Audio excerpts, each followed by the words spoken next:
Olá a todos, meu nome é o Everton e junto com meu colega Michel, que não está aqui presencialmente, mas devido à pandemia do novo coronavírus, mas ele vai aparecer depois do experimento com explicações sobre ele. Nós iremos realizar hoje um experimento de desnaturação. A desnaturação é um processo que se dá em moléculas biológicas, principalmente proteínas, que quando são expostas a condições diferentes naquelas a qual elas foram produzidas, elas sofrem mudanças, né? A desnaturação ocorre quando a proteína ela perde a sua estrutura secundária ou terciária, ou seja, o arranjo tridimensional da cadeia polipeptídica ele é rompido, fazendo que quase sempre, perca a sua atividade biológica característica. Alguns fatores que causam a desnaturação são as elevações de temperatura, ou mudanças de pH, mudanças extremas de pH, ou a exposição a solventes como o álcool ou a acetona. Solventes que são miscíveis com água, é importante falar. Então, a gente vai realizar aqui esse experimento hoje com algumas dessas substâncias, No copo 1, ele é chamado de controle. Coloquei uma identificação com um papelzinho. O controle ele é para medir basicamente a validade do experimento, por assim dizer. Porque aqui no controle vai a proteína, que é a clara do ovo, com água em temperatura ambiente. Porque a partir desse controle a gente vai ver se o experimento é apto ou não. Porque, por exemplo, se eu misturo aqui com água a proteína, a clara do ovo, e acontece alguma mudança, o que quer que seja, significa que a clara do ovo está comprometida, então iria comprometer todo o experimento com as outras substâncias. Então o controle é importante por conta disso. Copo 2 vai água aquecida com clara de ovo. Copo 3 vai vinagre com clara de ovo. Vou aproximar mais um pouquinho da tela. E o copo 4 vai álcool com clara de ovo. Me desculpe aí, é porque eu estou sozinho para fazer essa gravação, então está sendo um desafiozinho. Mas vamos ao experimento. Eu dobrei as quantidades que pede no experimento original, Por exemplo, o controle normalmente vai 2 ml de água para 3 ml de clara de ovo. Eu dobrei a quantidade, então vão ser 4 ml de água para 6 ml de clara de ovo. E eu fiz isso com todos os outros, para uma melhor visualização no copo descartável. Então vamos começar.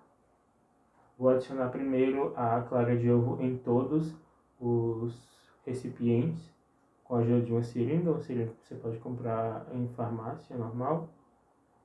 Em relação ao copo 2, que vai ser com água aquecida, eu vou levar ao fogo a água aquecida, porque eu não tenho micro-ondas para aquecer mais rápido. Então, vamos lá.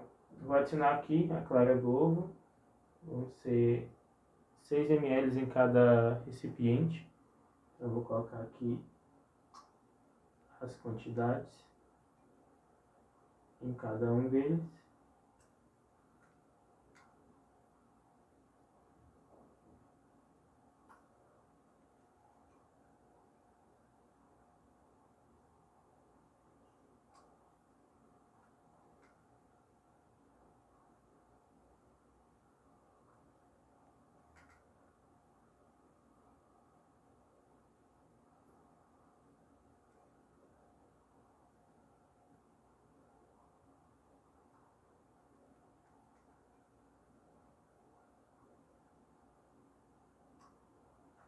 Pronto, cada copo agora está com 6 ml de clara de ovo. E agora eu vou adicionar aqui as substâncias. Primeiro vamos realizar o controle para garantir a validez do experimento. Então vão aqui 4 ml de água em temperatura ambiente. Coloquei 3, vou colocar mais 1 ml.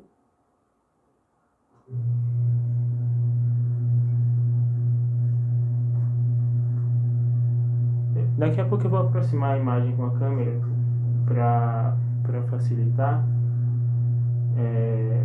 mas eu já consigo visualizar aqui que não ocorreu nenhuma mudança, a clara do ovo continua intacta, transparente, líquida, não teve nenhuma mudança. Então, o experimento está apto para ser visualizado. É porque eu não sei se dá para ver assim, vou tentar aproximar aqui, mas depois eu vou mostrar a visão de cima do experimento, tá?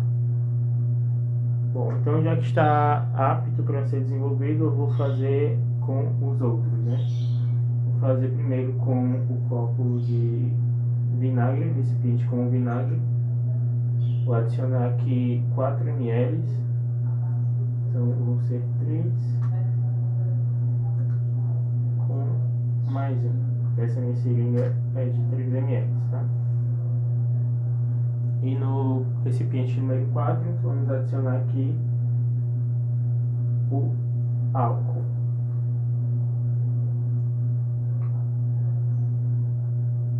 Bom, substâncias foram adicionadas, agora eu vou esperar um pouquinho a reação do vinagre e do álcool nas claras de ovo. Enquanto isso, eu vou aquecer aqui a minha clara do ovo com a água, né? Então, só um minutinho que eu já volto.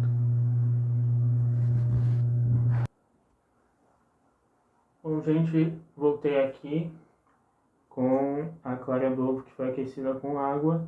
E agora vamos mostrar os resultados. Vou pegar a câmera para vocês verem melhor.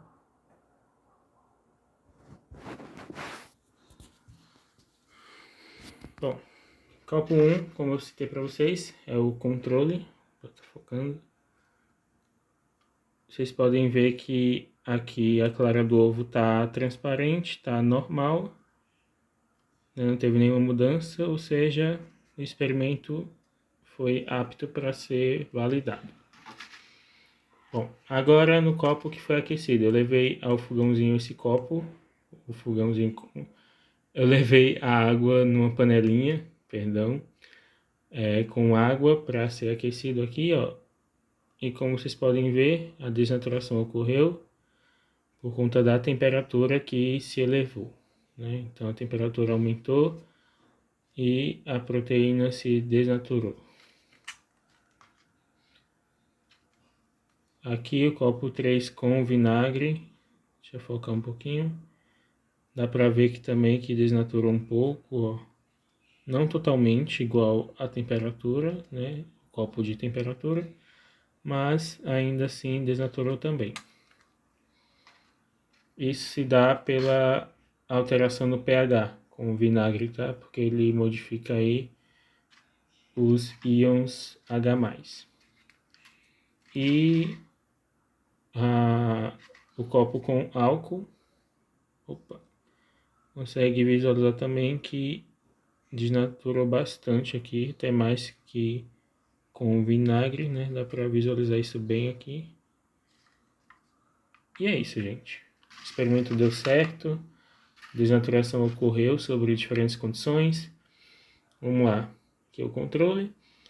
As condições diferentes foram a temperatura, que se elevou, pH, que se alterou ao extremo, e o álcool, né, o solvente que causou a desnaturação.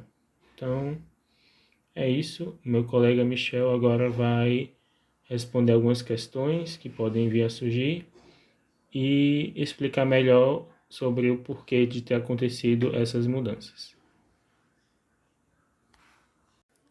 Então, os materiais e recursos utilizados foram a clara do ovo, tá? Água aquecida, vinagre e álcool 70.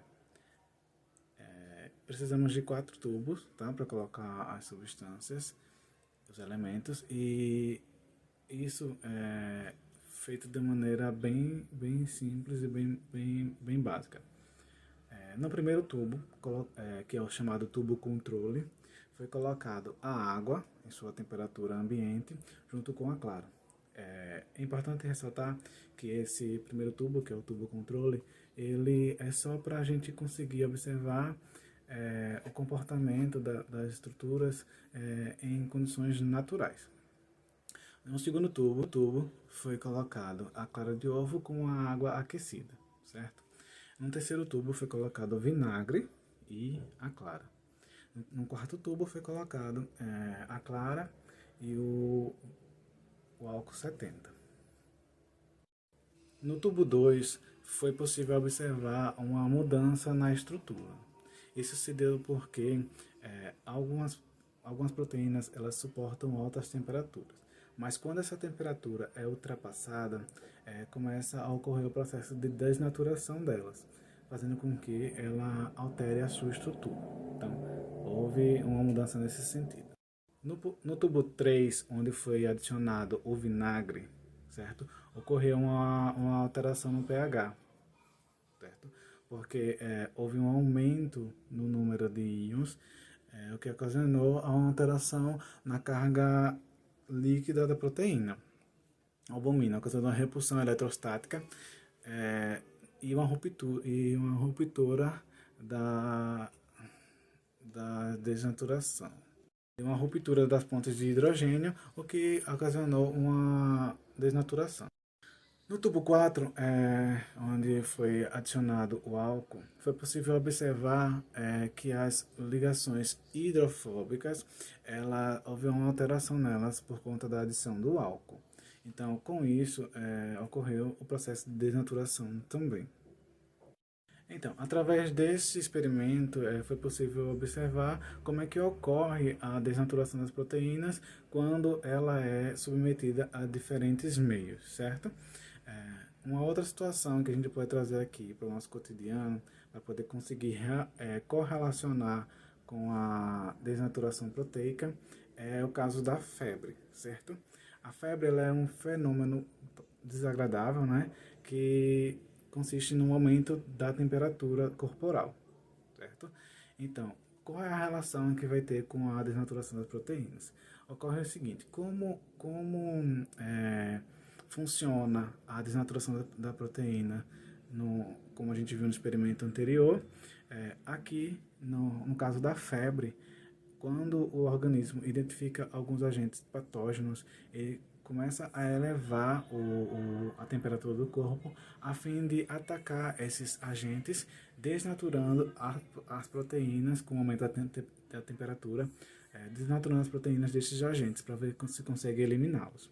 Sendo que com isso ocorre a desnaturação não só das proteínas dos agentes patógenos, mas também de outros agentes benevolentes para o nosso corpo, o que causa algum problema. Por isso que a gente precisa baixar a febre, certo? Mas também agir diretamente na causa do problema, assim que identificá-lo, para que a gente não possa perder tantos agentes benevolentes, né, elementos benevolentes para o nosso corpo, mas também já expulsar, eliminar esses agentes patológicos. Outro questionamento levantado no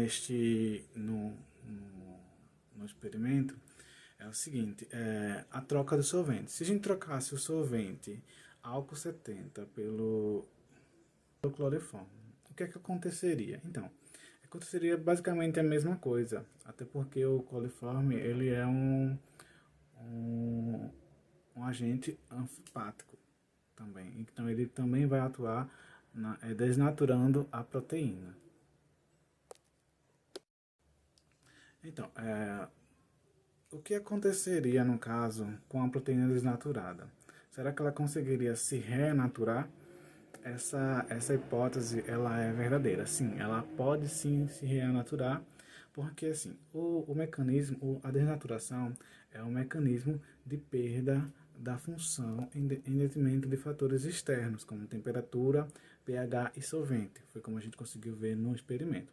Então, se a proteína ela não foi desnaturada a tal ponto de perder a sua função, caso o ambiente ele se volte às condições normais, a proteína consegue sim se renaturar. Então, gente, é isso. Eu espero que vocês tenham gostado. Espero que tenham conseguido clarear algo sobre esse assunto tão legal, tão interessante, tanto para bioquímica quanto para química. Até na embriologia também nós estudamos as proteínas para que a gente possa seguir com os nossos estudos. Muito obrigado por assistir o vídeo. Tenham todos uns bons estudos.